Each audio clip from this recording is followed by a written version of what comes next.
ಗಿರಿಜಾ ಬಂದಿಲ್ಲಲ್ರಿ?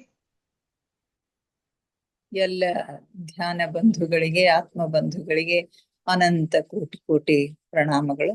ಇಂದಿನ ಧ್ಯಾನ ಸ್ವಾಧ್ಯಾಯ ಸತ್ಸಂಗ ಕಾರ್ಯಕ್ರಮಕ್ಕೆ ತಮಗೆಲ್ಲರಿಗೂ ಸ್ವಾಗತ, ಸುಸ್ವಾಗತ.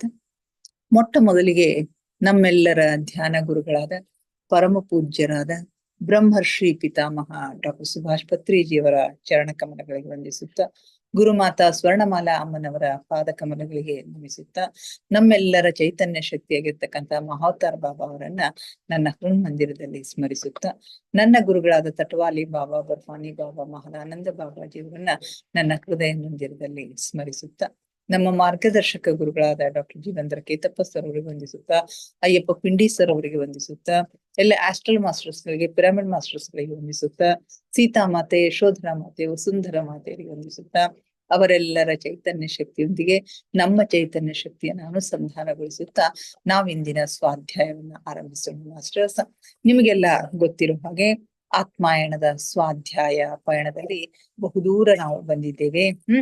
ಪೀಟರ್ ರೆಶ್ಲೋ ಅವರ ಎಲ್ಲ ಪ್ರಶ್ನೆಗಳಿಗೆ ಸಮರ್ಪಕವಾಗಿರ್ತಕ್ಕಂತಹ ಉತ್ತರಗಳನ್ನ ಹೇಳ್ತಾ, ಇನ್ನು ಮುಂದೆ ಒಂದು ವಾರದ ಒಂದು ಅವಧಿಯವರೆಗೆ ನಾನ್ ನಿನಗೆ ಭೇಟಿ ಆಗ್ಲಿಕ್ಕೆ ಬರೋದಿಲ್ಲ. ಅಲ್ಲಿವರೆಗೆ ನಿನಗೆ ಸಾಕಷ್ಟು ಸಮಯ ಇರುತ್ತೆ, ಪ್ರಯೋಗ ಮಾಡಿ ನೋಡ್ಲಿಕ್ಕೆ ಸಾಕಷ್ಟು ಸಮಯ ಇರ್ತದ ಅಂತಕ್ಕಂಥ ಮಾತನ್ನ ಅವ್ರು ಹೇಳಿರ್ತಾರೆ. ಹೀಗಾಗಿ ಒಂದು ವಾರದವರೆಗೆ ತಾವೇ ಸ್ವತಃ ತಾವು ಕಲ್ತಿರ್ತಕ್ಕಂತಹ ವಿದ್ಯೆಯನ್ನೆಲ್ಲ ಪ್ರಯೋಗ ಮಾಡ್ತಾ, ಸೂಕ್ಷ್ಮ ಶರೀರ ಯಾನವನ್ನ ಮಾಡ್ತಾ, ಆ ಒಂದು ಎಕ್ಸ್ಪೀರಿಯನ್ಸ್, ಆ ಒಂದು ಅನುಭವವನ್ನ ತುಂಬಾ ಸುಂದರವಾಗಿ ಹಂಚಿಕೊಂಡಿರುವುದನ್ನ ನಾವು ಇದುವರೆಗೆ ನಿನ್ನೆ ನೋಡಿದೀವಿ. ಮೊದಲನೇ ರಾತ್ರಿ ಅವರು ಡೆಫ್ನಿಯೊಂದಿಗೆ, ತಮ್ಮ ಗೆಳತಿಯಾಗಿರ್ತಕ್ಕಂಥ ಡೆಫ್ನಿಯೊಂದಿಗೆ ಭೇಟಿಯಾಗಿ ಅವಳ ಜೊತೆಗೆ ಸಾಕಷ್ಟು ಚರ್ಚೆಗಳನ್ನ ಮಾಡಿ ಬಂದಿರ್ತಾರೆ.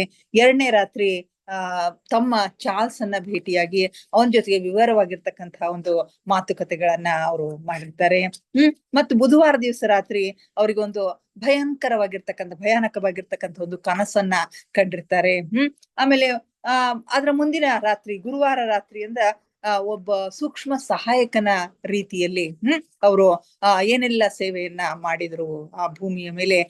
ಈ ಪೀಟರ್ ರೆಶ್ಲೋನ ಮಿತ್ರನಾಗಿರ್ತಕ್ಕಂಥ ಬಿಲ್ ಪ್ಲೇಚರ್ ಅಂತಕ್ಕಂಥವನು ಲಂಡನ್ನ ದಾಳಿಯಲ್ಲಿ ಮರಣ ಹೊಂತಾನೆ. ಅವನ ಒಂದು ಶರೀರ, ಭೌತಿಕ ಶರೀರವನ್ನು ಬಿಟ್ಟು ಸೂಕ್ಷ್ಮ ಶರೀರ, ಸೂಕ್ಷ್ಮ ಲೋಕದಲ್ಲಿ ಹೋಗ್ಬೇಕಾದ್ರೆ ಅವನಿಗೆ ಸಹಾಯವನ್ನ ಅವರು ಮಾಡ್ತಾರೆ. ಹೀಗೆ ಏನೆಲ್ಲವನ್ನು ಪ್ರತಿ ರಾತ್ರಿ, ಪ್ರತಿ ದಿನ ಬಿಡದೇನೆ ಹೊಸ ಹೊಸ ಕೆಲಸಗಳನ್ನ, ಹೊಸ ಹೊಸ ಅನುಭವಗಳನ್ನ ಅವರು ಪಡಿತಾ ಇರೋದನ್ನ ನಮ್ಮೊಂದಿಗೆ ಹಂಚಿಕೊಂಡಿದ್ದಾರೆ. ಇನ್ನು ಮುಂದಿನ ರಾತ್ರಿ, ಶುಕ್ರವಾರ ರಾತ್ರಿ ಹೇಳ್ತಾರೆ, ಅವರಿಗೆ ಒಂದು ವಿಶಿಷ್ಟ ಅನುಭವ ಆಯ್ತು ಅಂತ ಹೇಳ್ತಾರೆ ಪೀಟರ್ ರೆಶ್ಲೋ ಅವರು. ಆ ರಾತ್ರಿಯ ಚಟುವಟಿಕೆಗಳನ್ನ ನಾನು ಸವಿಸ್ತಾರವಾಗಿ ಹೇಳಲಿಕ್ಕೆ ಬಯಸ್ತೀನಿ, ನಿಮ್ಮ ಜೊತೆಗೆ ಅದನ್ನ ಸವಿಸ್ತಾರವಾಗಿ ಹಂಚಿಕೊಳ್ಳಿಕ್ಕೆ ಬಯಸ್ತೀನಿ ಅಂತ ಹೇಳ್ತಾರೆ. ಅಕಾಡೆಮಿಯ ತನ್ನ ಕೋಣೆಯಲ್ಲಿ ಡೆಫ್ನಿ ನನಗೆ ದೊರೆತಳು. ಶುಕ್ರವಾರ ರಾತ್ರಿ ಸೂಕ್ಷ್ಮ ಶರೀರದಲ್ಲಿ, ಸೂಕ್ಷ್ಮ ಯಾನದಲ್ಲಿ, ಸೂಕ್ಷ್ಮ ಲೋಕದಲ್ಲಿ ಹೋದಾಗ ಆ ಒಂದು ಅಕಾಡೆಮಿಯ ಒಂದು ಕೋಣೆಯಲ್ಲಿ ಡೆಫ್ನಿ ಅವರಿಗೆ ಭೇಟಿ ಆಗ್ತಾಳೆ. ಮೊಟ್ಟ ಮೊದಲು ನಾನು ಅವಳಿಗೂ ಹಾಗೂ ಆ ಕನಸಿಗೂ ಏನಾದ್ರೂ ಸಂಬಂಧವಿದೆಯೇ ಅಂತ ಹೇಳಿ ಕೇಳಿದ್ರು. ಯಾಕಂದ್ರೆ ಆ ಕನಸಿನಲ್ಲಿ, ಭಯಾನಕವಾಗಿರ್ತಕ್ಕಂತಹ ಕನಸಿನಲ್ಲಿ ಡೆಫ್ನಿ ಇರ್ತಾಳೆ. ಅಲ್ಲಿ ಒಂದು ಕ್ರೂರ ಪ್ರಾಣಿ ಅವರಿಗೆ ತೊಂದರೆಯನ್ನ ಕೊಡ್ತಾ ಇರುತ್ತೆ. ಅದರ ಮೇಲೆ ದಾಳಿಯನ್ನ ಮಾಡಿ ಇನ್ನೇನೋ ಅದರ ಮೇಲೆ ಆಕ್ರಮಣ ಮಾಡ್ಬೇಕು ಅನ್ನೋಷ್ಟರಲ್ಲಿ ನಿದ್ರೆಯಿಂದ ಭಂಗವಾಗಿ ಅವರು ಎಚ್ಚರಾಗಿರೋದು ಕಂಡು ಬರುತ್ತೆ. ಆ ಒಂದು ಕನಸಿನ ತಾತ್ಪರ್ಯ ಏನು ಅನ್ನೋದು ಅವ್ರಿಗೆ ಗೊತ್ತಾಗೋದಿಲ್ಲ. ಆ ಒಂದು ಘಟನೆಯ ಸಂದರ್ಭದಲ್ಲಿ ಡೆಫ್ನಿ ನಿಜವಾಗಿ ಇದ್ದಳೋ ಇಲ್ವೋ ಅಂತಕ್ಕಂಥ ಒಂದು ಡೌಟ್ ಅವ್ರಿಗಿರುತ್ತೆ. ಹೀಗಾಗಿ ಬಂದ ತಕ್ಷಣ ಅವಳಿಗೆ ಆ ಮಾತನ್ನ ಮೊದಲು ಕೇಳ್ತಾರ, ಹೀಗೆ ಇಂಥ ಒಂದು ಕನಸು ಬಿದ್ದಿತ್ತು, ಅವತ್ತಿನ ದಿವಸ ನೀನು ಅಲ್ಲಿ ಇದ್ದೇನು ಅಂತ ಹೇಳಿ ಕೇಳಿದಾಗ ಅವಳು ಅಲ್ಲಿ ಇರ್ಲಿಲ್ಲ ಅಂತ ಹೇಳಿ ಅತ್ಯಂತ ವಿಶ್ವಾಸದಿಂದ ಹೇಳ್ತಾಳೆ. ಆಗ ಅವ್ರಿಗೆ ತುಂಬಾ ಸಮಾಧಾನ ಆಗ್ತದ. ನಂತರ ಅವರಿಬ್ಬರು ಮೇಲಿನ ವಲಯ ಅಂತಂದ್ರೆ 4ನೇ ವಲಯ, ಚತುರ್ಥ ವಲಯಕ್ಕೆ ಹೋಗಲು ಪ್ರಯತ್ನ ಮಾಡೋಣ ಅಂತ ಹೇಳಿ ಹೇಳ್ತಾರೆ. 3 ವಲಯಗಳವರೆಗಿನ ಅವರ ಪಯಣ ಇದುವರೆಗೆ ಸುಗಮವಾಗಿ ನಡೆದಿದೆ. ಇವತ್ತು 4ನೇ ವಲಯಕ್ಕೆ ಹೋಗೋಣ ಅಂತ ಹೇಳಿ ಇಬ್ರು ನಿರ್ಧಾರ ಮಾಡ್ತಾರೆ. ಆದ್ರೆ ನಾವಿಬ್ಬರು ಮನಸ್ಸಿನಲ್ಲಿ ಯಾವುದೇ ಒಂದು ಗುರುತನ್ನು ವಿಚಾರ ರೂಪದಲ್ಲಿ ನೋಡಲು ಇಟ್ಟುಕೊಂಡಿರ್ಲಿಲ್ಲ. ಆ 4ನೆಯ ವಲಯಕ್ಕೆ ಹೋಗ್ಬೇಕಾಗಿತ್ತು ಅಂತಂದ್ರೆ 4ನೆಯ ವಲಯದಲ್ಲಿ ಇರ್ತಕ್ಕಂಥ ಯಾವ್ದಾದ್ರು ಒಂದು ಗುರುತನ್ನ ಅವ್ರು ಇಟ್ಕೋಬೇಕಾಗಿತ್ತು. ಯಾವ್ದಾದ್ರು ಒಂದು ಗುರುತನ್ನ ವಿಚಾರ ರೂಪದಲ್ಲಿ ಇಟ್ಕೊಂಡು ಅದನ್ನ ಜ್ಞಾಪಿಸಿಕೊಂಡಾಗ, ಅದನ್ನ ಪ್ರಜ್ಞಾಪೂರ್ವಕವಾಗಿ ಅದನ್ನ ಅವ್ರು ನೆನಪು ಮಾಡ್ಕೊಂಡ್ರು ಅಂದ್ರೆ ಮಾತ್ರ ಅಲ್ಲಿ ಹೋಗ್ಲಿಕ್ಕೆ ಸಾಧ್ಯ ಆಗುತ್ತೆ. ಆ ಯಾವುದೇ ಗುರುತನ್ನು ಇಟ್ಟುಕೊಂಡಿಲ್ಲ ಅಂತಕ್ಕಂಥದ್ದು ಗೊತ್ತಾಗ್ತದ, ಆಗದು ಸಮಸ್ಯೆ ಆಗ್ತದ. ಸಾಕಷ್ಟು ಅವ್ರು ಪ್ರಯತ್ನ ಮಾಡ್ತಾರೆ. ನಾವು ಹೊರಗೆ ಕುಳಿತುಕೊಂಡು ಧ್ಯಾನ ಪೂರ್ವಕವಾಗಿ ಆಲೋಚನೆಯನ್ನ ಮಾಡ್ತಾರೆ. ಮತ್ತು ಆಚಾರ್ಯರು ಹೇಳಿದ ಹಾಗೆ ಆ 4ನೆಯ ವಲಯದಲ್ಲಿ ಇರ್ತಕ್ಕಂಥ ಆಸ್ಪತ್ರೆಗಳೊಂದು ಹುಚ್ಚ ಆಸ್ಪತ್ರೆಯನ್ನ ಅವರು ನೆನಪು ಮಾಡ್ಕೊಳ್ಳಿಕ್ಕೆ ಪ್ರಯತ್ನ ಮಾಡ್ತಾರೆ. ಆದ್ರೆ ಏನೂ ಫಲ ಸಿಗೋದಿಲ್ಲ. ಆಚಾರ್ಯರು ನನಗೆ ಹಾಯ್ ಮಾಡಲಿ ಎಂದು ನಾನು ಬಯಸುತ್ತಿದ್ದೆ. ಈಗ ನನ್ನ ಗುರುಗಳು ಆಚಾರ್ಯರು ಬಂದು ಭೇಟಿ ಆಗ್ಬಾರ್ದ, ಅವ್ರು ನನಗೆ ಹಾಯ್ ಅಂತ ಹೇಳ್ಬಾರ್ದ ಅಂತ ಹೇಳಿ ಯೋಚನೆ ಮಾಡ್ತಾ ಇರ್ತಾರೆ.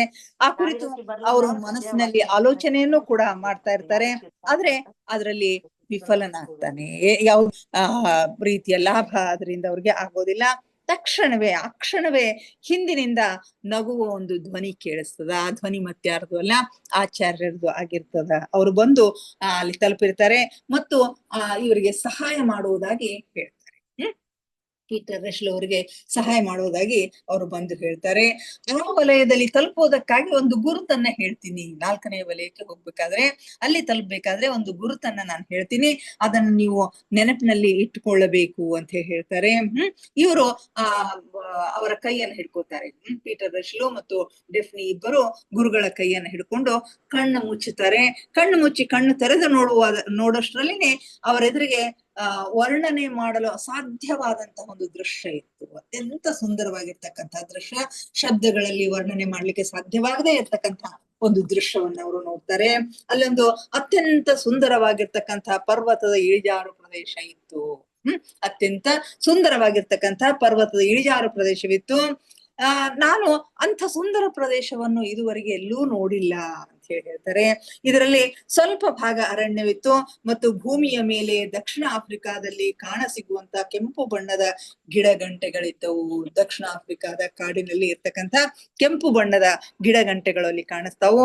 ಅವು ಸ್ಪರ್ಶಕ್ಕೆ ಬಹಳ ಕೋಮಲವಾಗಿದ್ದವು. ಗಿಡ ಗಂಟೆಗಳು ಅಂತಂದ್ರೆ ಸ್ಪರ್ಶಕ್ಕೆ ಅಷ್ಟೊಂದು ಕೋಮಲ ಇರೋದಿಲ್ಲ. ಆದ್ರೆ ಇಲ್ಲಿನ ಗಿಡ ಗಂಟೆಗಳೇನಿದ್ವು ಸ್ಪರ್ಶ ಮಾಡಿದ್ರೆ ಬಹಳಷ್ಟು ಕೋಮಲವಾಗಿರ್ತಕ್ಕಂಥ ಒಂದು ಅನುಭವವನ್ನು ಅದು ಕೊಡ್ತಾ ಇತ್ತು. ನಡುವೆ ಹೇರಳವಾಗಿ ಕಾಡು ಹೂಗಳು ಅರಳಿದ್ದವು. ಸಾಕಷ್ಟು ಪ್ರಮಾಣದಲ್ಲಿ ನಡುವೆ ಕಾಡು ಹೂಗಳು ಅರಳಿದ್ದವು. ಕೇವಲ ನಾವು ಕಲ್ಪನೆಯಲ್ಲೇ ಕಾಣುವಂತ ಹೂಗಳೊಂದಿಗೆ primrose, bluebell, daffodil, forget me not, tulip, ಕಾಡು ಗುಲಾಬಿ ಹಾಗೂ ಎಲ್ಲಕ್ಕಿಂತ ಹೊಳೆಯುವ ಕೆಂಪು ಪಾಪಿ ಹೂಗಳಿದ್ವು ಅಂತ ಹೇಳ್ತಾರೆ. ಹೂಗಳನ್ನ ಇವರು ಹೆಸರಿಸ್ತಾರೆ. ಎಲ್ಲೋ ಕಲ್ಪನೆಯಲ್ಲೇ ಮಾತ್ರ ಕಾಣ್ಲಿಕ್ಕೆ ಸಾಧ್ಯ, ನಿಜ ಜಗತ್ತಿನಲ್ಲಿ ಇಂಥ ಹೂಗಳನ್ನ ಕಾಣ್ಲಿಕ್ಕೆ ಸಾಧ್ಯನೇ ಇಲ್ಲ ಅಂತಕ್ಕಂಥ ಅಷ್ಟು ಸುಂದರವಾಗಿರ್ತಕ್ಕಂಥ ಹೂಗಳಲ್ಲಿ primrose, bluebell, daffodil, forget me not, tulip ಅಂತಕ್ಕಂತಹ ಕೆಲವೊಂದು ಹೂಗಳನ್ನ ಹೆಸರಿಸ್ತಾರೆ.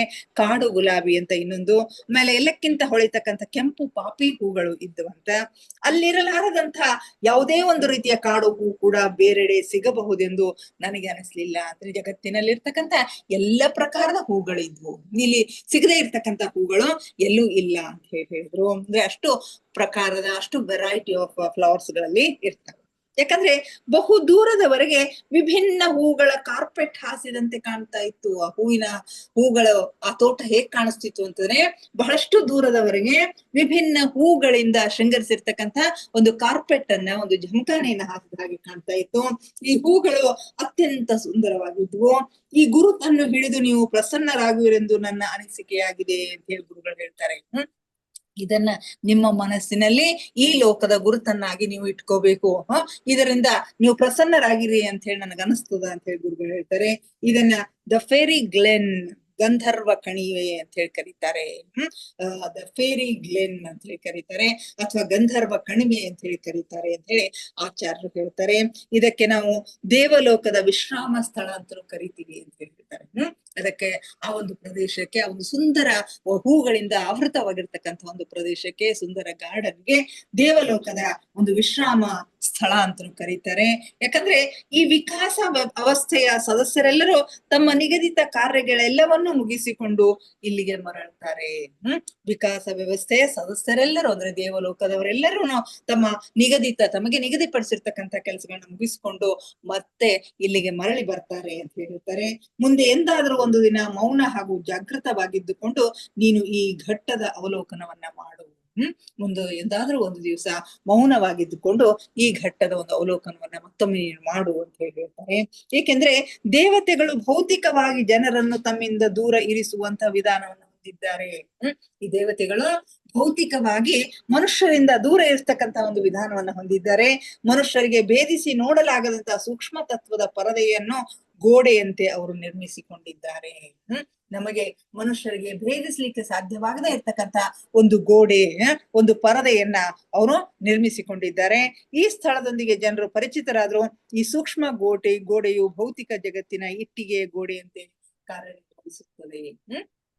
ಈ ಸ್ಥಳದ ಬಗ್ಗೆ ಮನುಷ್ಯರಿಗೆ ಪರಿಚಯ ಇದ್ರೂ ಕೂಡ ಅಲ್ಲಿ ಹೋಗ್ಬೇಕು ಅಂತಂದ್ರೆ ಈ ಒಂದು ಗೋಡೆ ಯಾವ ರೀತಿ ಕೆಲಸ ಮಾಡುತ್ತೆ ಅಂತ, ಒಂದು ಇಟ್ಟಿಗೆಯ ಗೋಡೆಯಂತೆ ಕೆಲಸ ಮಾಡುತ್ತೆ. ಅಲ್ಲಿ ಸುಲಭವಾಗಿ ಅವರಿಗೆ ತಲುಪಲಿಕ್ಕೆ ಸಾಧ್ಯ ಆಗೋದಿಲ್ಲ ಅಂತಕ್ಕಂಥ ಮಾತನ್ನು ಹೇಳ್ತಾರೆ. ಮತ್ತೊಮ್ಮೆ ನಾವು ಅವರ ಕೈ ಹಿಡಿದುಕೊಂಡು ಮೇಲಿನ ಅಂದ್ರೆ 5ನೇ ವಲಯಕ್ಕೆ ಹೋಗುವ ಇಚ್ಛೆಯನ್ನು ಪ್ರಕಟಪಡಿಸಿದೆವು.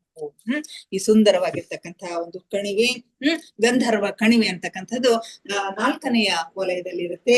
ಈಗ 5ನೆಯ ವಲಯಕ್ಕೆ ಹೋಗ್ಲಿಕ್ಕೆ ಅವರು ಇಚ್ಛೆಯನ್ನ ಪ್ರಕಟಪಡಿಸ್ತಾರೆ. ಕಣ್ಣುಗಳನ್ನ ಮುಚ್ಚಿ ಕಣ್ಣು ತೆರೆದಾಗ ನಮಗೆ ಬಹಳ ಅಲೌಕಿಕವಾಗಿರ್ತಕ್ಕಂಥ ಅನುಭವ ಆಯ್ತು. ತುಂಬಾ ಅಲೌಕಿಕವಾಗಿರ್ತಕ್ಕಂಥ ಅನುಭವ ಆಗ್ತದ. ನಾವು ಮರುಭೂಮಿ ಅಂತ ಒಂದು ಖುಲ್ಲಾ ಜಾಗದಲ್ಲಿ ಬಂದು ನಿಂತಿದ್ದೆವು. ಆ 5ನೆಯ ವಲಯದಲ್ಲಿ ಮರುಭೂಮಿ ಅಂತ ಒಂದು ಖುಲ್ಲಾ ಜಾಗದಲ್ಲಿ ಬಂದು ನಿಂತಿರ್ತಾರೆ. ಆದ್ರೆ ಅಲ್ಲಿ ಮರಳಿನ ಬದಲಾಗಿ ಹುಲ್ಲು ಇತ್ತು. ಮರಳಿನ ಬದಲಾಗಿ ಅಲ್ಲಿ ಏನಿರ್ತದ, ಹುಲ್ಲು ಇರ್ತದ ಅಂತ. ದೂರದಲ್ಲೊಂದು ನಗರ ಕಂಡು ಬರ್ತಾ ಇತ್ತು.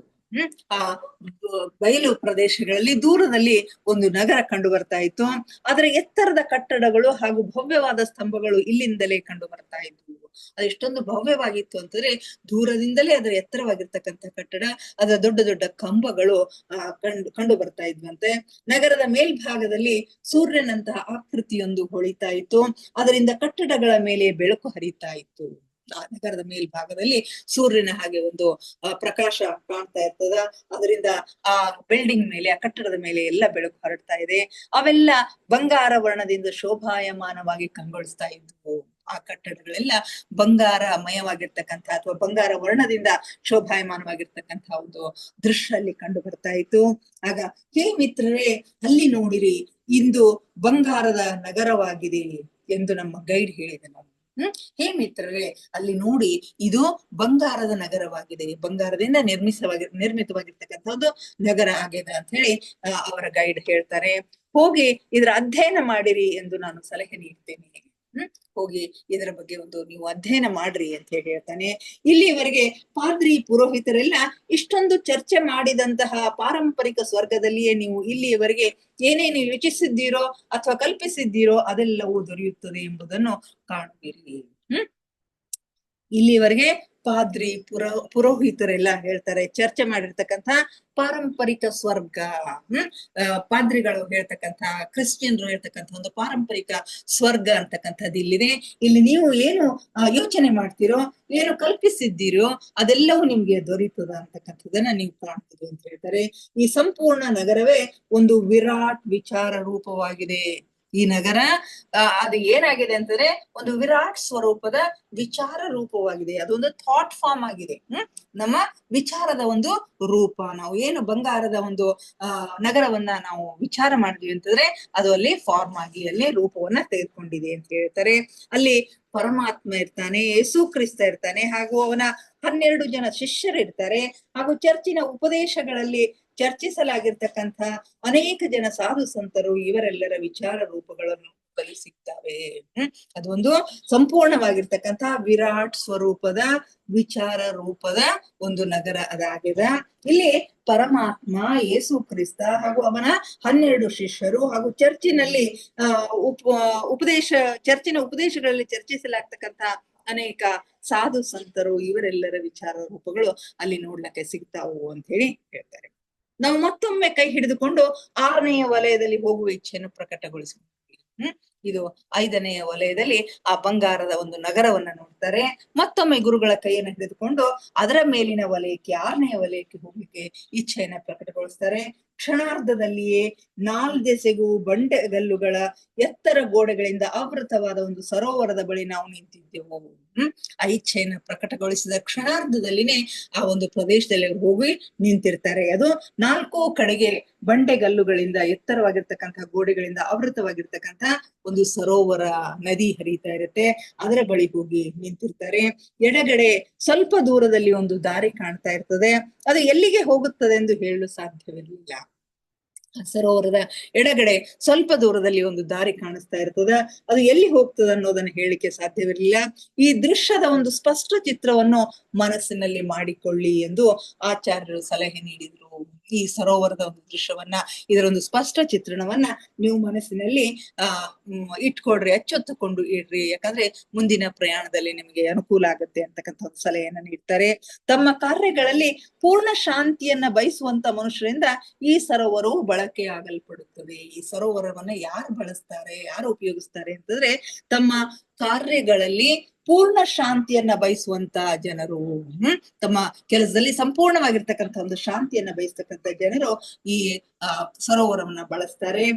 ಧ್ಯಾನ ಸಾಧನೆಯಿಂದ ವಿಕಾಸ ಹೊಂದಲು ಬಯಸಿದಂತಹ ಒಂದು ಸಮುದಾಯವು ವಿಶ್ವದಲ್ಲಿ ಇದೆ. ಧ್ಯಾನ ಸಾಧನೆಯಿಂದಲೂ ಕೂಡ ವಿಕಾಸ ಹೊಂದಲಿಕ್ಕೆ ಬಯಸ್ತಕ್ಕಂತ ಒಂದು ಸಮುದಾಯ ವಿಶ್ವದಲ್ಲಿದೆ. ಸ್ವರ್ಗವೆಂಬುದೊಂದು ಇದೆ ಎಂದು ಕ್ರಿಶ್ಚಿಯನ್ರಿಗೆ ಕಲಿಸಿದಂತೆ ಧ್ಯಾನಿಗಳಿಗೆ ಇದುವೇ ಆ ಸ್ಥಳವಾಗಿದೆ. ಕ್ರಿಶ್ಚಿಯನ್ರಿಗೆ ಯಾವ ರೀತಿ ಸ್ವರ್ಗ ಇದೆ ಅಂತಕ್ಕಂಥದ್ದನ್ನ ಕಲಿಸ್ತಾರಲ್ಲ, ಆ ರೀತಿ ಧ್ಯಾನಿಗಳಿಗೆ ಇದು ಈ ಸರೋವರದ ಪ್ರದೇಶ ಏನದಲ್ಲ, ಇದುವೇ ಆ ಸ್ವರ್ಗದ ಸ್ಥಳವಾಗಿದೆ ಅಂತ ಹೇಳಿ ಅವರ ಜೀವಿತಾವಧಿಯಲ್ಲಿ ಅವರಿಗೆ ಕಲಿಸಲಾಗುತ್ತದೆ. ನೀನು ನೋಡುತ್ತಿರುವಂತೆ ಈ ಪುಟ್ಟ ನಾವೆಗಳನ್ನು ಇಲ್ಲಿಗೆ ಬರುವವರು ಉಪಯೋಗಿಸ್ತಾರೆ. ಅಲ್ಲಿರ್ತಕ್ಕಂಥ ಸಣ್ಣ ಸಣ್ಣ ನಾವೆಗಳಿರ್ತಾವೋ ಅವುಗಳನ್ನ ಅಲ್ಲಿ ಬರ್ತಕ್ಕಂಥವ್ರು ಉಪಯೋಗ ಮಾಡ್ತಾ ಇರ್ತಾರಂತೆ. ಅವರು ನಾವೆಯಲ್ಲಿ ವಿಹಾರ ಮಾಡುತ್ತಿರುವಾಗ ಬೇರೆ ನಾವೆಗಳು ಅದನ್ನು ದಾಟಿ ಮುಂದೆ ಹೋಗುವುದು ಸಾಧ್ಯವಾಗುವುದಿಲ್ಲ. ಯಾರಾದ್ರೂ ಒಬ್ರು ಆ ನಾವೆಯಲ್ಲಿ ಹೋಗ್ತಕ್ಕಂಥ ಒಂದು ಸಂದರ್ಭದಲ್ಲಿ ಮತ್ತೊಂದು ನಾವೆ ಅದನ್ನ ದಾಟ್ಕೊಂಡು ಹೋಗ್ಲಿಕ್ಕೆ ಸಾಧ್ಯ ಆಗೋದಿಲ್ಲ ಅಂತ. ನೀರಿನ ಕೆಳಗೆ ಇರ್ತಕ್ಕಂಥ ವಿಶೇಷ ತರಂಗಗಳಿಂದಾಗಿ ಈ ನಾವೆಗಳು ಚಲಿಸ್ತಾ ಇರ್ತಾವು. ನಾವೆಯು ಎಲ್ಲಿಂದ ವಿಹಾರ ಆರಂಭಿಸಿತ್ತೋ ಅಲ್ಲಿಗೆ 24 ಗಂಟೆಗಳಲ್ಲಿ ಮರಳಿ ತಲುಪಿಸ್ತದೆ. ಎಲ್ಲಿಂದ ವಿಹಾರವನ್ನ ಆರಂಭ ಮಾಡ್ತದೋ ಅಲ್ಲಿಗೆ ಮತ್ತೆ ಬಂದು ತಲುಪಬೇಕಾಗಿತ್ತು ಅಂತಾರೆ 24 ಗಂಟೆಗಳ ಒಂದು ಅವಧಿ ಬೇಕಾಗ್ತದಂತ. ಈ ಜನರು ಮಾಡುತ್ತಿರುವಂತಹ ಧ್ಯಾನ ಸಾಧನೆ ಪೂರ್ಣಗೊಳ್ಳಲು ಕೂಡ ಅಷ್ಟೇ ಸಮಯ ಹಿಡಿತದ ಅಂತ ಹೇಳ್ತಾರೆ. ನೀನೊಂದು ಸಣ್ಣ ಮಾರ್ಗವನ್ನು ನೋಡುತ್ತಿರುವುದನ್ನು ನಾನು ಗಮನಿಸಿದ್ದೇನೆ. ಅಲ್ಲಿ ಇನ್ನೊಂದು ಸಣ್ಣ ಮಾರ್ಗ ಕಾಣಿಸ್ತದ, ಅದನ್ನ ನೀನ್ ನೋಡ್ತಾ ಇದ್ದೀಯ ಅನ್ನೋದನ್ನ ನಾನು ಗಮನಿಸಿದ್ದೇನೆ ಅಂತ ಹೇಳಿ ಗುರುಗಳು ಹೇಳ್ತಾರೆ. ಅದು ಇನ್ನೊಂದು ಸಣ್ಣ ಸರೋವರಕ್ಕೆ ಹೋಗ್ತದ. ಆ ಮಾರ್ಗ ಎಲ್ಲಿ ಹೋಗ್ತದ ಅಂತಂದ್ರೆ ಇನ್ನೊಂದು ಸಣ್ಣ ಸರೋವರಕ್ಕೆ ಹೋಗ್ತದ. ಈ ಸಣ್ಣ ಸರೋವರವು ಎತ್ತರವಾದ ಬಂಡೆಗಲ್ಲುಗಳಿಂದ ಆವೃತವಾಗಿದೆ. ಇಲ್ಲಿ ಅಲ್ಪ ಸಮಯಕ್ಕಾಗಿ ತಂಗಿದಂತಹ ವ್ಯಕ್ತಿಯೊಬ್ಬನು ಈ ಸರೋವರವನ್ನ ನಿರ್ಮಿಸಿದ್ದಾನೆ. ಈ ಸಣ್ಣ ಸರೋವರವನ್ನ ಯಾರು ನಿರ್ಮಿಸಿದ್ದಾರೆ ಅಂತಂದ್ರೆ ಸ್ವಲ್ಪ ಸಮಯಕ್ಕಾಗಿ ಇಲ್ಲಿ ತಂಗಲಿಕ್ಕೆ, ಇಲ್ಲಿ ಉಳಿಲಿಕ್ಕೆ ಬಂದಿರ್ತಕ್ಕಂತಹ ವ್ಯಕ್ತಿಯೊಬ್ಬ ಇದರ ನಿರ್ಮಾಣವನ್ನು ಮಾಡಿದ್ದಾನೆ. ಒಂದು ದಿನ ಅವನು ಅಲ್ಲಿಯೇ ಸಾಧನೆ ಮಾಡುತ್ತಿರುವಾಗ ಕೆಲವು ಮನುಷ್ಯರು ಅವನ ಧ್ಯಾನ ಸಾಧನೆಯನ್ನ ಭಂಗಗೊಳಿಸ್ತಾರಂತ. ಒಂದು ದಿನ ಅಲ್ಲಿ ಅವನು ಧ್ಯಾನಕ್ಕೆ ಕುಳಿತಾಗ ಅಲ್ಲಿರ್ತಕ್ಕಂತಹ ಕೆಲವು ಮನುಷ್ಯರು ಅವನ ಧ್ಯಾನ ಸಾಧನೆಗೆ ಭಂಗಗೊಳಿಸ್ತಾರೆ. ಆಗ ಅವನು ಸರೋವರದ ಕುರಿತು ಎಷ್ಟೊಂದು ಗಟ್ಟಿಯಾಗಿ ವಿಚಾರ ರೂಪವನ್ನು ಮಾಡಿದನೆಂದರೆ ತನಗಾಗಿ ಒಂದು ಬೇರೆ ಸರೋವರವನ್ನೇ ನಿರ್ಮಿಸಿಕೊಂಡ. ಅವನ ವಿಚಾರ ಶಕ್ತಿಯಿಂದ, ತನ್ನ ತಪಶಕ್ತಿಯಿಂದ ತನ್ನ ಮನಸ್ಸಿನಲ್ಲಿ ಆ ಸರೋವರದ ಒಂದು ರೂಪವನ್ನು ಎಷ್ಟು ದೃಢವಾಗಿ ಅವನು ಮಾಡಿಕೊಂಡ ಅಂತಂದ್ರೆ ಅಲ್ಲಿ ಒಂದು ಹೊಸ ಸರೋವರವೇ ಅವನಿಗಾಗಿ ನಿರ್ಮಾಣ ಆಗ್ತದಂತ. ನಾನಿಲ್ಲಿ ನಿನ್ನೊಂದಿಗೆ ಮೆಲುಧ್ವನಿಯಲ್ಲಿ ಮಾತನಾಡುತ್ತಿದ್ದೇನೆ. ಇಲ್ಲಿ ನಾನು ಬಹಳಷ್ಟು ಸಣ್ಣ ಧ್ವನಿಯಲ್ಲಿ ಮಾತನಾಡ್ತಾ ಇದ್ದೇನೆ. ಯಾಕಂತಂದ್ರೆ ನಾನು ನನ್ನ ಸಾಮಾನ್ಯ ಧ್ವನಿಯಿಂದ ಮಾತನಾಡಿದ್ರೆ ಈ ಸರೋವರದ 4 ದೆಸೆಗೂ ಅದು ಪ್ರತಿಧ್ವನಿ ಆಗುತ್ತೆ. ಇಲ್ಲಿ ಸುಮ್ಮನೆ ಸಾಮಾನ್ಯ ಧ್ವನಿಯಲ್ಲಿ ಮಾತನಾಡಿದ್ರು ಕೂಡ ಆ ಸರೋವರದ 4 ದಿಕ್ಕಿನಲ್ಲಿ ಅದರ ಪ್ರತಿಧ್ವನಿ ಆಗ್ತದ. ಅಕ್ಕಪಕ್ಕದವರು ಈ ಅಸಾಧಾರಣ ಸಂಗತಿಯ ಕುರಿತು ಬಲ್ಲವರಾಗಿದ್ದಾರೆ. ಆದ್ದರಿಂದ ಯಾವುದೇ ರೀತಿಯ ಸದ್ದು ಉಂಟಾಗದಂತೆ ನಾವು ಜಾಗ್ರತೆ ವಹಿಸಬೇಕು. ಇಲ್ಲಿ ಸ್ವಲ್ಪ ಸಪ್ಪಳ ಆದ್ರೂ ಕೂಡ ಎಲ್ಲ ಕಡೆಗೂ ಅದು ಪ್ರತಿಧ್ವನಿ ಆಗುತ್ತೆ. ಅದರಿಂದ ನಾವು ಬಹಳಷ್ಟು ಜಾಗೃತರಾಗಿ ಇರಬೇಕು ಅಂತ ಹೇಳ್ತಾರೆ. ಸರೋವರದ ಈ ವಿಶೇಷತೆಯ ಕಾರಣದಿಂದ ಇದಕ್ಕೆ ಸನಾತನ ಮೌನ ಜಲಾಶಯ ಅಂತ ಹೇಳಿ ಕರೀತಾರ. ಈ ಒಂದು ವಿಶೇಷತೆಯಿಂದನೇ ಇದಕ್ಕೆ ಏನಂತ ಕರೀತಾರೆ ಅಂತಂದ್ರೆ ಸನಾತನ ಮೌನ ಜಲಾಶಯ ಅಂತಕ್ಕಂಥ ಹೆಸರು ಬಂದದ. ನಾನೀಗ ನಿಮ್ಮ ಅನುಮತಿಯನ್ನು ಬಯಸುತ್ತೇನೆ, ನಿಮಗೆ ಮರಳಿ ಹೋಗಲು ನನ್ನ ಸಹಾಯದ ಅಗತ್ಯ ಬೀಳುವುದಿಲ್ಲ ಅಂತ ಅನ್ಕೊಂಡಿದ್ದೀನಿ ಅಂತ ಹೇಳಿ ಹೇಳ್ತಾರೆ. ಈಗ ನಾನು ಬಂದ ಕೆಲಸ ಮುಗೀತು, ನಾನೀಗ ಮರಳಿ ಹೋಗ್ತೀನಿ, ಈಗ ನನ್ನ ಸಹಾಯದ ಅವಶ್ಯಕತೆ ಇಲ್ಲ, ನೀವು ಮರಳಿ ಹೋಗ್ಲಿಕ್ಕೆ ನನ್ನ ಸಹಾಯದ ಅವಶ್ಯಕತೆ ಇಲ್ಲ ಅಂತ ಹೇಳಿ ಹೇಳ್ತಾರೆ. ಆಚಾರ್ಯ ಅಂದಾಜಿನಂತೆ ನನಗೆ ಮರಳಿ ಬರಲು ಯಾವುದೇ ತೊಂದರೆ ಉಂಟಾಗಲಿಲ್ಲ. ಆದರೆ 4ನೇ ವಲಯದ ದೇವದೂತರ ಘಟ್ಟವನ್ನು ತಲುಪಿದಾಗ ಅಲ್ಲಿ ಸ್ವಲ್ಪ ಹೊತ್ತು ತಂಗುವ ಮನಸ್ಸಾಯಿತು. ಮತ್ತೆ ಮರಳಿ ಕೆಳಗಿನ ಲೋಕಗಳಿಗೆ ಹೋಗ್ತಕ್ಕಂತಹ ಸಂದರ್ಭದಲ್ಲಿ, ಈಗ 6ನೆಯ ವಲಯದಲ್ಲಿ ಇದ್ರು, 4ನೇ ವಲಯಕ್ಕೆ ಬಂದಂತಹ ಸಂದರ್ಭದಲ್ಲಿ ಅಲ್ಲಿ ಏನೋ ಒಂದು ಕೆಲಸ ನಡೆದದ ಅಂತ ಹೇಳಿ ಅನಿಸ್ತು. ಅಲ್ಲಿ ಅವ್ರಿಗೆ ಇರಬೇಕು ಅಂತಕ್ಕಂಥ ಮನಸ್ಸಾಗ್ತದ. ಅಲ್ಲಿ ಉತ್ಸವದ ಒಂದು ವಾತಾವರಣ ಇತ್ತಂತ, ಉತ್ಸಾಹ ಪೂರ್ಣ ಗದ್ದಲ ಅಲ್ಲಿ ಇತ್ತು. ಏನೋ ಉತ್ಸವ, ಏನೋ ಜಾತ್ರೆ ಇಲ್ಲಿ ನಡೀತಾ ಇದೆ ಅಂತ ಹೇಳಿ ಅನಿಸ್ತು. ಸಾವಿರಾರು ಜನರಲ್ಲಿ ನೆರೆದಿರ್ತಾರೆ. ಇದನ್ನೆಲ್ಲ ನೋಡಲು ನಾವು ಅಲ್ಲಿ ಸ್ವಲ್ಪ ಹೊತ್ತ ಕುಳಿತುಕೊಂಡೆವು. ಕೆಲವು ಅಧಿಕಾರಿಗಳು ನಮ್ಮನ್ನು ಅಲ್ಲಿ ನೋಡಿದ್ರು. ಅವರಲ್ಲಿ ಒಬ್ಬ ಇವರ ಹತ್ತ ಬರ್ತಾನಂತೆ. ಅವ್ರು ಬರುತ್ತಿರೋದನ್ನ ನೋಡಿದಾಗ ಇವ್ರಿಗೆ ಅನ್ನಿಸ್ತದ, ಬಹುಶಃ ನಾವಿಲ್ಲಿ ಬಂದಿರೋದು ಇವರಿಗೆ ಸರಿ ಕಾಣಿಸ್ಲಿಕ್ಕಿಲ್ಲ, ನಮ್ಗೆ ಹೋಗು ಅಂತ ಹೇಳ್ಬಹುದು ಅಂತ ಹೇಳಿ ಅನ್ಕೊಂಡಿರ್ತಾರೆ.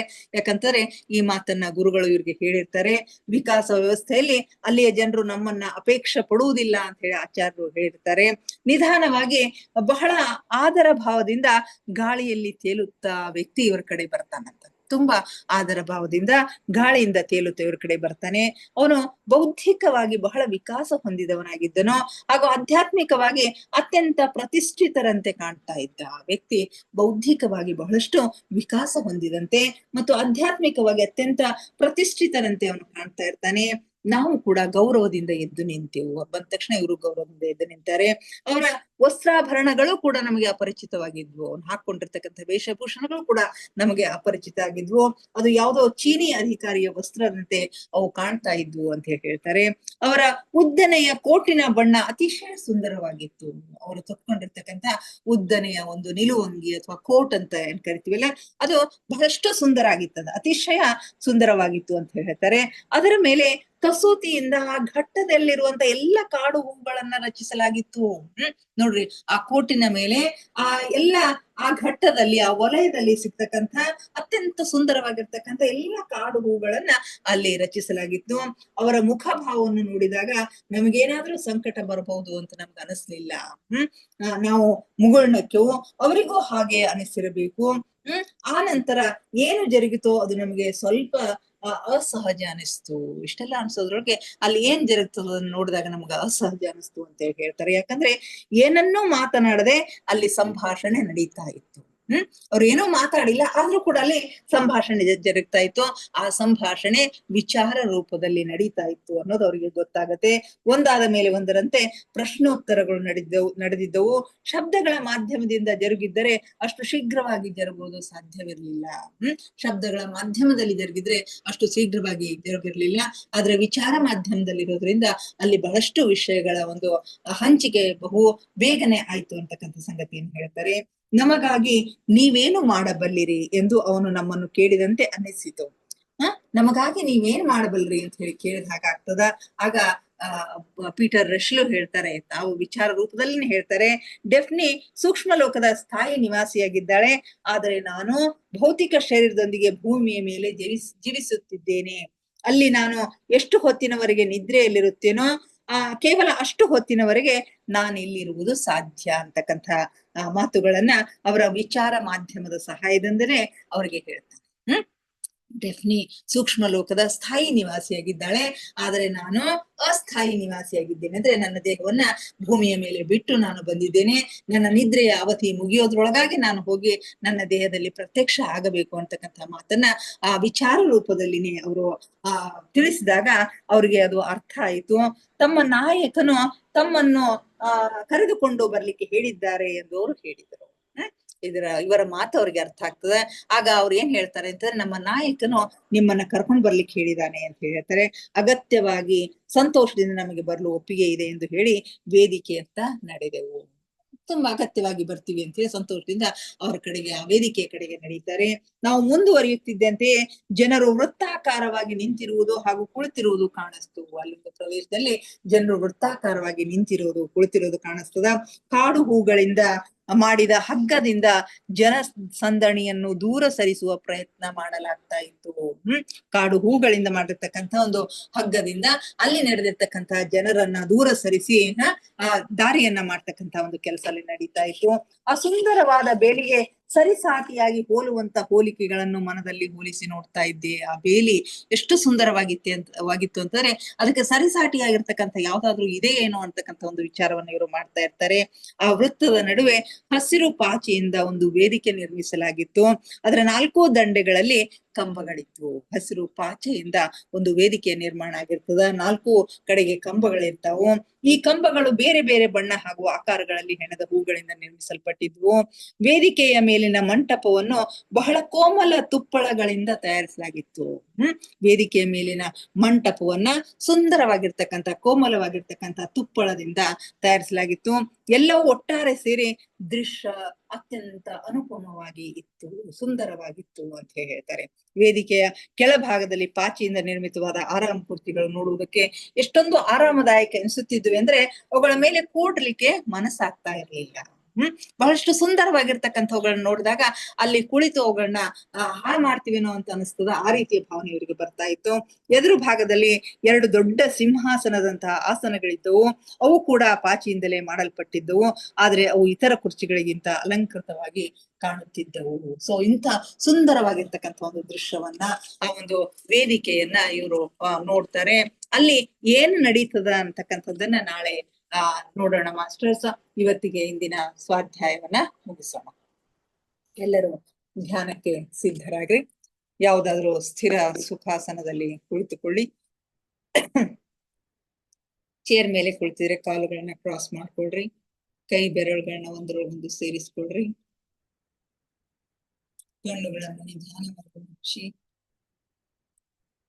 ದೇಹದ ಯಾವ ಭಾಗದಲ್ಲಿ ಬಿಗಿತ ಬೇಡ. Relax relax relax please.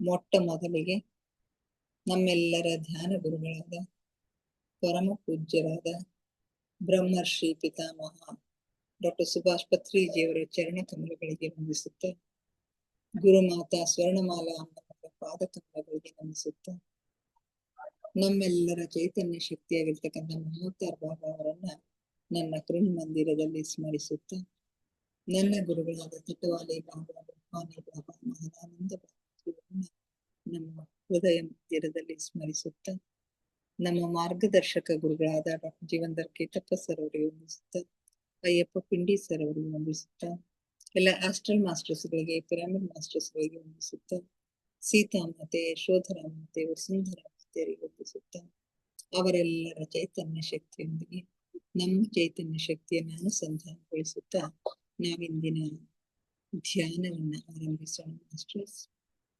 ನಮ್ಮ ಈ ಧ್ಯಾನಕ್ಕೆ ಅವರೆಲ್ಲರನ್ನು ಆತ್ಮಪೂರ್ವಕವಾಗಿ ಆಹ್ವಾನಿಸೋಣ.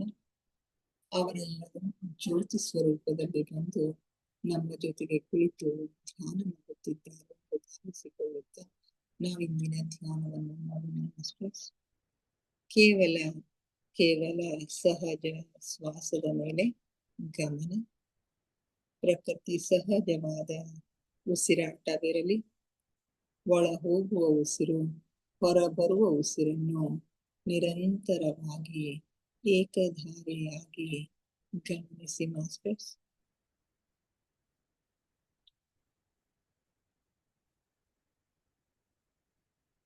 ಯಾವ ಆಲೋಚನೆಗಳು ಬೇಡ. ಆಲೋಚನೆಗಳು ಬಂದರೆ ಅವುಗಳನ್ನ ಬದಿಗೆ ಸರಿಸಿ ಮತ್ತೆ ಉಸಿರಿನ ಮೇಲೆ ನಿಮ್ಮ ಗಮನವನ್ನ ಕೇಂದ್ರೀಕರಿಸಿ ಮಾಸ್ಟರ್ಸ್.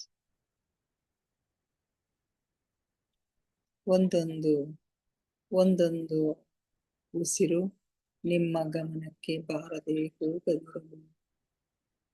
ಯಾವಾಗ ನಿಮ್ಮ ಗಮನ ಸಂಪೂರ್ಣವಾಗಿ ಉಸಿರಿನ ಮೇಲೆ ಇರುತ್ತದೆಯೋ ಆಗ ನಿಮ್ಮ ಆಲೋಚನೆಗಳು ಶೂನ್ಯವಾಗುತ್ತವೆ, ಮನಸ್ಸು ಶಾಂತವಾಗುತ್ತದೆ, ಧ್ಯಾನ ಸಿದ್ಧಿಸುತ್ತದೆ.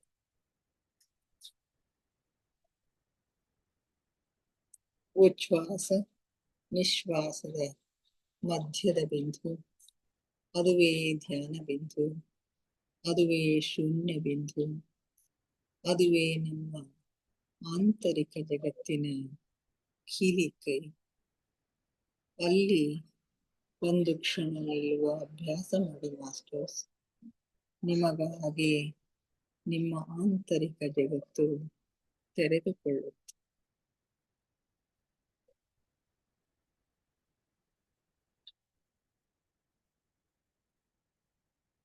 ಆಲಿಸಿ ಆಲಿಸಿ ಸೂಕ್ಷ್ಮ ನಾದಗಳನ್ನು, ಸೂಕ್ಷ್ಮ ಸ್ವರಗಳನ್ನು ಆಲಿಸಿ. ದಿನದ 24 ಗಂಟೆ ಸಂಗೀತ ಸೇವೆಗೈಯುವ ಜೀರುಂಡೆಗಳ ನಾದವನ್ನು ಆಲಿಸಿ, ಘಂಟಾನಾದವನ್ನು ಆಲಿಸಿ, ಓಂಕಾರ ನಾದವನ್ನು ಆಲಿಸಿ. ನೀವೆಷ್ಟು ಸೂಕ್ಷ್ಮಗಳನ್ನು ಆಲಿಸಲು ಸಮರ್ಥರಾಗುತ್ತೀರೋ ಅಷ್ಟು ನಿಮ್ಮ ಒಳಲೋಕದ ಆಗುವುದನ್ನು, ಮೇಲು ಲೋಕದ ಆಗುವುದನ್ನು ನಿಮ್ಮ ಗಮನಕ್ಕೆ ಸ್ಪಷ್ಟವಾಗಿ ಗೋಚರಿಸುತ್ತವೆ ಮಾಸ್ಟರ್ಸ್.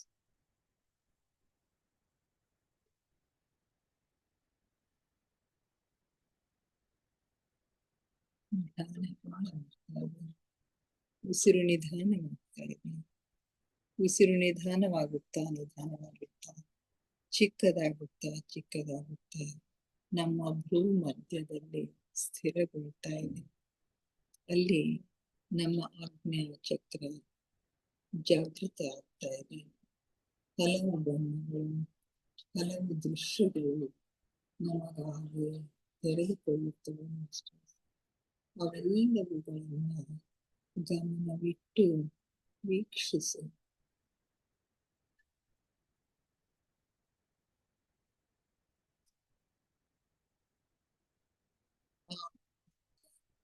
ಧ್ಯಾನದ ಆಲ್ಗಡಲಿನಲ್ಲಿ ನಿಮ್ಮನ್ನು ನೀವು ಮುಳುಗಿಸಿ ಮಾಸ್ಟರ್ಸ್. ಆಲಿಸಿ, ಆನಂದಿಸಿ, ಆಹ್ಲಾದಿಸಿ. ಆ ಪರಮ ಸಖ್ಯವನ್ನು, ಪರಮಾತ್ಮನ ಸಾನ್ನಿಧ್ಯವನ್ನ ಅನುಭವಿಸಿ ಮಾಸ್ಟರ್ಸ್. ಪರಮ ಪ್ರಕಾಶದೊಂದಿಗೆ, ಪರಮ ಜ್ಯೋತಿಯೊಂದಿಗೆ ಲೀನವಾಗಿ ಮಾಸ್ಟರ್ಸ್.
ಕೊನೆಯ 5 ನಿಮಿಷಗಳು ಮಾಸ್ಟರ್ಸ್.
ಕೊನೆಯ 2 ನಿಮಿಷಗಳು masters.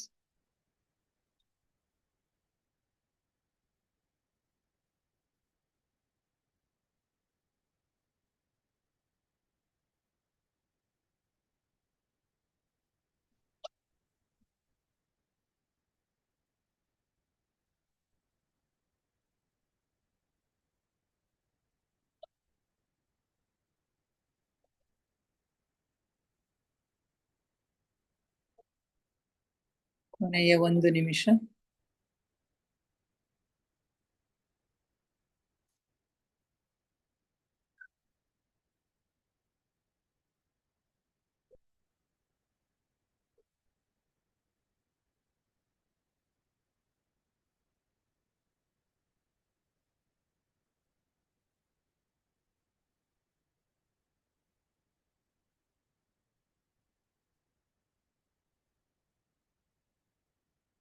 Thirty seconds.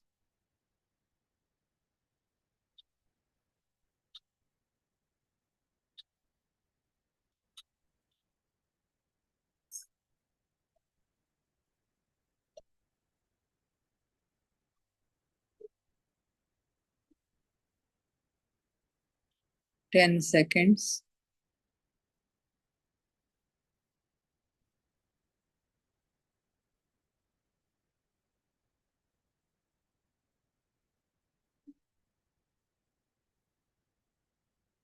Five, four, three, two, one, zero.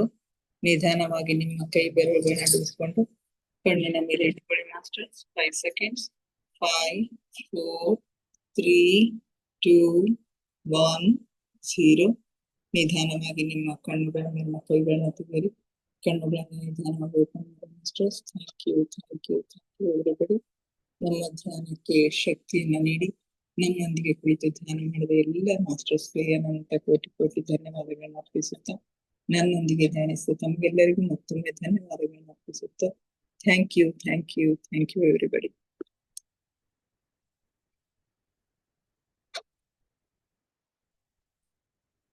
Hello, ಯಾರಾದ್ರೂ ಏನಾದ್ರು ಶೇರ್ ಮಾಡ್ಕೊಳ್ಳಿದ್ರೆ ಮಾಡ್ಕೊಡ್ರಿ. ಮೇಡಮ್ ನೀವ್ ಇದಕ್ಕೆಲ್ಲ ದೀಕ್ಷಾ ತಗೊಂಡಿರೇನ್ರಿ ಮೇಡಮ್? ಈ ಧ್ಯಾನ ಮಾಡ್ಬೇಕಾದ್ರೆ ದೀಕ್ಷಾ ತಗೋಬೇಕೇನ್ರಿ? ಇಲ್ರಿ ಮೇಡಮ್, ಏನಿಲ್ಲ ಇಲ್ಲಲ್ಲ? ಏನಿಲ್ರಿ. ಏನಿಲ್ರಿ, ಹಿಂಗೆ ಮಾಡ್ಕೋತೀವಿ. ಅದು 41 days ಏನು ಇದು ಮಾಡಿದಿವಲ್ರಿ. ಮಂಡಲ ಮಂಡಲ ಧ್ಯಾನ ಮಾಡಿದ್ರೆ ಕರ್ದಿರ್ತಾರಲ್ಲ, ಅಲ್ಲಿ ಹೋಗಿದ್ರಲ್ಲ ಗ್ರೂಪ್ ನಾಗ ನಿಮ್ಗೆಲ್ಲ ಇನಿಷಿಯೇಷನ್ ಮಾಡ್ಯಾರೇನೋ? ಇಲ್ರಿ ಮೇಡಮ್, ಎಲ್ಲೂ ಹೋಗಿಲ್ರಿ. ನಾವ್ ಇಲ್ಲೇ ಆನ್ಲೈನ್ ಒಳಗೆ ಮಾಡ್ಕೊಂಡಿವ್ರಿ. ಅದಕ್ಕೇನ್ ಹಿಂಗ್ ನೆಸಸರಿ ಅಂತ ಅನ್ನಂಗಿಲ್ಲ. ಇಲ್ಲ ನಮ್ದು ಓಕೆ ಥ್ಯಾಂಕ್ ಯು. ಮತ್ತೆ ವಿಜಯಲಕ್ಷ್ಮಿ ಮೇಡಮ್ ಏನಾದ್ರು ಹೇಳ್ತೀರಿ? ಅತಿ ತುಂಬಾ ಚೆನ್ನಾಗಿ ಅನಿಸ್ತು. ಏನಂತಾರೆ ಸಾಯಿ ಇನ್ನೊಂದ್ ಲೋಕಕ್ಕೆ 6ನೇ ಲೋಕಕ್ಕೆ ಹೋಗ್ತಾರಲ್ರಿ, ಸರೋವರ. ನನ್ ಕಣ್ಣೆದ್ರೆ ಬರೀ ಅದೇ ಸರೋವರನೇ ಬರ್ತಾ ಇತ್ತು. ಇಮ್ಯಾಜಿನ್ ಮಾಡ್ತಾ ಇದ್ರೆ ಹೇಗಿದ್ದಿರ್ಬೇಕು ಅದು. ಫೇರಿ ಗ್ಲೇನ್ ಕಣಿವೆ. ಮತ್ತ ಫ್ಲವರ್ಸ್ ಏನೇನೋ ಹೇಳ್ತಾ ಇದ್ರಲ್ಲ, ಬಹಳ ಚಂದ ಅವೆಲ್ಲ ಇರಂಗಿಲ್ಲ. ಬಟ್ ಇವ್ರಿಗೆ ಅದು ಊಹೆ ಮಾಡಿ ಕಲ್ಪನೆ ಅಲ್ಲ, ಕಲ್ಪನೆ ಆಯಾ ಲೋಕದೊಳಗ ಅವೆಲ್ಲ ಕಲ್ಪನೆ ಮಾಡ್ಕೋತಾರ್ರಿ. ಅವು ಇರ್ತಾವ ಅಂತ ಅಷ್ಟೇ. ಸ್ವರ್ಗದ ರೂಪದಲ್ಲಿ ಇರ್ತಾವ, ಭೌತಿಕವಾಗಿ ಇರಂಗಿಲ್ಲ, ಹಂಗ ಕಾಣಿಸ್ತಾವ. ಬಟ್ ಕಾಣಿಸ್ತಾವ, ಅದೇ ಎಷ್ಟು. ಆದ್ರೆ ಅಲ್ಲಿ ಅವ್ರ ಚರ್ಚ್ ಬಗ್ಗೆ ಎಲ್ಲ ಹೇಳಿದ್ರು, ನಮ್ ಟೆಂಪಲ್ ಬಗ್ಗೆ ಹೇಳಿಲ್ವಲ್ಲ. ಅಂದ್ರೆ ಕ್ರಿಶ್ಚಿಯನ್ ಅಲ್ಲ, ಕ್ರಿಶ್ಚಿಯನ್ರು ಮಾತ್ರ ಸ್ವರ್ಗ ಅದ ಅಂತ ಹೇಳ್ತಾರ. ಈಗ ನಮ್ಮ ಮಂದಿ ಸ್ವರ್ಗ ಅದ ಅಂತ ಎಲ್ಲೂ ಇದು ಹೇಳಂಗಿಲ್ಲ ಅವರು. ಅದು ನಮ್ಮ ಕಲ್ಪನೆ ನರಕ ಇರ್ತಾವ ಅಂತ ಹೇಳ್ತಾರ. ನೀವ್ ಒಳ್ಳೆ ಕೆಲಸ ಮಾಡಿದ್ರೆ ಆದ್ರೆ ಅದು ನಮ್ಮ ಭಾವನೆ ಅಷ್ಟೇ ಅಂತ ಹೇಳ್ತಾರೆ. ಇದು ಆಥರ್ ಕ್ರಿಶ್ಚಿಯನ್ ಇದ್ದಿದ್ದಕ್ಕ ಆ ವರ್ಡ್ ಯೂಸ್ ಮಾಡಿ. ಆಮೇಲೆ ಈಗ ಕೊಲೆ ಆದವರೆಲ್ಲ ಎಲ್ಲಿ ಹೋಗ್ತಾರೆ ಮೇಡಮ್? ಯಾವ ಲೋಕಕ್ಕೆ ಹೋಗ್ತಾರೆ? ಅವ್ರು ಎಲ್ಲಾರುನು ಇದೇ ಇದಕ್ಕೆ ಹೋಗ್ಬೇಕ್ರಿ ಮೇಡಮ್. ದಾರಿ ಸುಗಮ ಆಗತ್ತಾನ, ಸ್ವಲ್ಪ ಸಫರ್ ಆಗ್ತಾರ ಅಷ್ಟೇ. ಅಲ್ಲೆಲ್ಲ ಓಡಾಡ್ತಾರ. ಕೆಳಗಿನ ಲೋಕದಾಗೆ ಇರ್ತಾರ, ಕೆಳಗಿನ ಲೋಕದಾಗೆ ಇರ್ತಾರೆ. ಎಲ್ಲಾರುನು ಈ ದಾರಿ ಇದ್ರಲಿಂದೆ ಹೋಗ್ಬೇಕ್ರಿ, ಕೆಳಗಿನಿಂದಾನೇ ಹೋಗ್ಬೇಕು. ಒಬ್ಬೊಬ್ರು ಒಂದೊಂದ್ ಕಡೆ ಅಂತ ಅಂದ್ರಲ್ಲ ನೀವು. ಇಲ್ಲ, ಒಬ್ಬೊಬ್ರು ಒಂದೊಂದ್ ಕಡೆ ಅಂತಲ್ಲ, ಹಂಗೇನಿಲ್ಲ. ಎಲ್ಲಾರು ಅಲ್ಲ ಇದು ಏನಂತಾರೆ, ಆತ್ಮಹತ್ಯೆ ಮಾಡ್ಕೊಂಡವ್ರು ಹೀಗೆ ಅದೆಲ್ಲ ಹೇಳಿದ್ರಲ್ಲ. ಕೊನೆ ಈ ಕೊಲೆ ಆಗ ಸಾಯ್ತಾರಲ್ಲ, ಅವ್ರದ್ದೇನದು ಆತ್ಮಹತ್ಯೆನಾ ಏನದು ಗೊತ್ತಾಗ್ಲಿಲ್ಲ. ಅದು ಆತ್ಮಹತ್ಯೆ ಅಂತೇನಲ್ಲ, ಅದನ್ನು ಒಂಥರದ್ದು ಇದನ್ನೇ ರೀ ಮೇಡಮ್. ಮತ್ತೇನ್ ಅವ್ರವ್ರ ಕರ್ಮಕ್ಕ ಅನುಸಾರವಾಗಿ ಅವ್ರಿಗೆ ಎಲ್ಲಿ ಜಾಗ ಸಿಗ್ಬೇಕು ಅಲ್ಲಿ ಸಿಗ್ತದ್ರಿ ಅಷ್ಟೇ. ಮಜಾ ಇದೆ ರೀ ಇದು ಕೇಳಕ್ಕೆ. ನಂಬಬಾರ್ದಾಗ ಗೊತ್ತಾಗತ್ತಾ ಇಲ್ಲ. ಇವತ್ತು ನಿಮ್ದು ವಾಯ್ಸ್ ಯಾಕೋ ಸ್ವಲ್ಪ ಸರಿ ಕೇಳಿಸ್ಲಿಲ್ಲ. ಹೌದಾ? ಏನ್ ಟೆಕ್ನಿಕಲ್ ಏನ್ ನೀವು ಯಾವ ಕಡೆ ತಿರ್ಕೊಂಡಾಗ ಬರ್ತಿದ್ದಿಲ್ಲ ಕರೆಕ್ಟ್ ಆಗಿ. ಹೌದಾ? ಹಿಂಗ ತಿರ್ಕೊಂಡು ಓದ್ತಿದ್ರಲ್ಲ ನೀವು, ಅವಾಗ ಕ್ಲಿಯರ್. ಸ್ವಲ್ಪ ಹಿಂದಕ್ಕೆ ಹೋದ್ರೆ ಬರ್ತಿದ್ದಿಲ್ಲ, ಸ್ವಲ್ಪ ಮುಂದಕ್ಕೆ ಯಾವಾಗೋ ಒಟ್ಟಿನ ಸ್ವಲ್ಪ ನಾ ದೂರ್ ಕೂತಿನ್ ಕಾಣಿಸ್ತಿ ಇವತ್ ಸ್ವಲ್ಪ. ಅಡ್ಜಸ್ಟ್ಮೆಂಟ್ ಸ್ವಲ್ಪ ಇಷ್ಟ ದಿನ ಅನ್ಸಿಲ್ಲ, ಇವತ್ತೇ ನಮ್ಗ ಅದೇ ಆಯ್ತು. ತುಂಬಾ ಚೆನ್ನಾಗ್ ಬರ್ತಾ ಇದೆ, ನೀವು ಓದೋದು ರೀತಿ ತುಂಬಾ ಚೆನ್ನಾಗಿದೆ. Okay madam, okay, thank you. Very good reading. ಮತ್ತೆ ಎಕ್ಸ್ಪ್ಲನೇಷನ್ ತುಂಬಾ ಚೆನ್ನಾಗಿದೆ. Okay madam, okay, thank you madam, thank you. Okay madam, ಮುಗಿಸೋಣ್ರಿ, ಟೈಮ್ ಆಗ್ತಾ ಇದೆ. ಯಾರು ಬೇರೆಯವ್ರು ಹೇಳಲ್ವಾ? ಇಲ್ಲ, ಯಾಕೋ ಸರೋಜಿನಿ ಮೇಡಮ್ ಅನ್ಮ್ಯೂಟ್ ಆಗಿಲ್ಲ. ಟೈಮ್ ಆಗಿದೆ. ನಾಳೆ ಜಲ್ದಿ ಹೊರ ಬರೋರು.